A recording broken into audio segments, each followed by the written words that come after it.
लोगोफोर सावगारि नुनाय गेदेमा बिथांखौ नोंथांमोना बयबो नुबाय जानांगौ, सिनायखाबाय जानांगौ आरो खौरां मोनखाबाय जानांगौ। अब्लाबो नोंथांमोननि सिगाङाव बाहाय लाबोनानै होनो आखायाव लानाय जादों।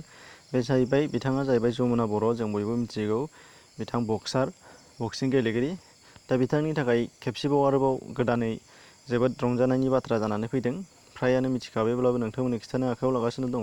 जाय बिथांमोनखौ जोङो माब्लाबा सिगाङाव जों मिथिखाबायमोन, गोबां जायगायाव बिथाङा उइनार जानानै फैखांखाबाय। दा बेजों लोगोसेनो बावैसो 2019 बा देग्लायनि इण्ड'नेसियायाव जानाय 23rd प्रेसिडेन्ट काप एबा 23थि प्रेसिडेन्ट काप बादायलायनायाव बिथाङा उइनार जानानै गल्ड मेडेल मोननो हानाय जादों। बे जोंनि थाखाय जोबोद गोग्गाथाव जानानै दङ। नाथाय दासिमहालागै जोंनियाव गोबां निउस चेनेलफोरानो जोंनि आसामनि स्टेट निउस चेनेलफोरा जोंनो होआखै, दिन्थियाखै फ्रायखौनो। ओंखायनो जों फ्रायानो मिथियाखै जानो हागौ, पपुलार जायाखै बारा।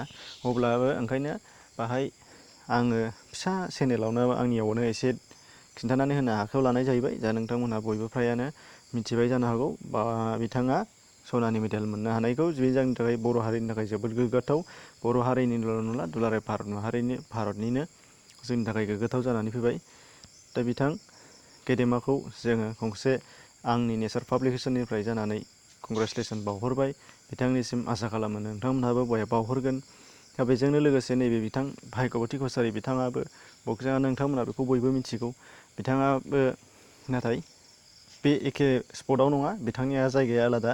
एखेयावनो होफानाय जाहैबाय खेबसेयावनो नोंथांमोननो मिथिहोनो थाखाय। बिथाङा थाइलेण्डनिफ्राय फैदों। थाइलेण्डआव बावैसो जानाय बिथाङा ब्रन्जनि मेडेल मोननो हानाय जाहैदों। बिथांनि मेडेल मोननो हानाया जाहैबाय नोंथांमोना बाहाय नुनो मोनदों भाग्यबती कसारीनि थाखाय ब्रन्ज मेडेल थाइलेण्डआव जादोंमोन अपेन इन्टारनेशनेल बक्सिं टुर्नामेन्टआव बिथाङा ब्रन्जनि मेडेल मोननो हादों। जेखि जाया ब्रन्जआनो जा गल्डआनो जा, मेडेल मोननो हानाया बयनिबो थाखाय गोरलै नङा आरो बियो इजिब्ला साफ्रोमबो जों बयबो मोननो हानायानो जायो। नाथाय जोबोद गोब्राब नाजानायनि गेजेरजों बिथाङा ब्रन्जनि मेडेलखौ मोननो हादों। बेयो जोंनि थाखाय जोबोद गोग्गाथाव बेयो मोनसे स्टेप। दा बेनिफ्राय फारियै बिथाङा गल्ड मेडेलबो मोनखांबाय। बेखौ गुबुन गुबुन भिडिअआव हगारखांखानाय जाबाय आङो। नोंथांमोनहा नागिरबा नायनो मोननाय जागोन। डिसक्रिपसनाव लिंक होनाय जागोन, नोंथांमोना बेखौ नायबानो जाबाय। सिगांनि भिडिअफोर बा इन स्क्रिनावबो नुनो मोनगोन। जमुना बर'निबो सिगाङाव हगारखांखाबाय, बेखौबो नोंथांमोनहा इन स्क्रिनाव नुनो मोननाय जाहैगोन। दा नोंथांमोननि थाखाय गेदेमा बिथां सानै बर' जोहोलावजो होननानै बुंनांगोन जोङो। जोहोलावजो नङाब्लाबो जोंनि थाखाय आथिखालनि गोदान मुगानि जोहोलावजो जोंनि थाखाय जोबोद गोग्गानायनि बाथ्रा लाबोनानै होफैगासिनो दङ बिथांमोनहा। खेबसेल' नङा, खेबनै नङा, खेबथाम खेबब्रै जाबाय फ्रायानो। जमुनानि बेलायावबो, भाग्यबतीनि बेलायावबो आरो गोबाङा दंबावो। जोङो सम सम बिथांमोनखौ नुबाय थायो। दा बिथांमोननि थाखाय जोङो इसोरनाव आर'ज गाबनांगोन जाहाथे बेखिनियावनो थाबथानानै थायालासिनो इन्टारनेसनेल लेभेलाव जोबोद गोजौ थाखोनि जे उथ्रिसार जानो हानाय जोंनिसिम लाबोनानै होफैनो हायो जाहाथे, बेखौ जों इसोरनियाव आर'ज गाबनांगोन। दा बेनि थाखाय नोंथांमोननिखौबो आर'ज गाबनो थाखाय खावलायनाय जाबाय।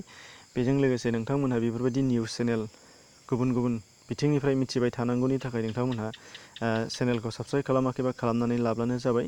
अब्लानो नोंथांमोनहा नटिफिकेसनाव बेल थुनानै होयोब्ला मोनहैबाय थागोन। बेफोरबायदि आंनि फारसेनिफ्राय एसे लेट, रिसेन्टलि मोनाबाबो एसे लेटब्लाबो नोंथांमोननि थाखाय लाबोनानै होफैयो जाहाथे मिथिनो मोननाय जायो साफ्रोमाबो।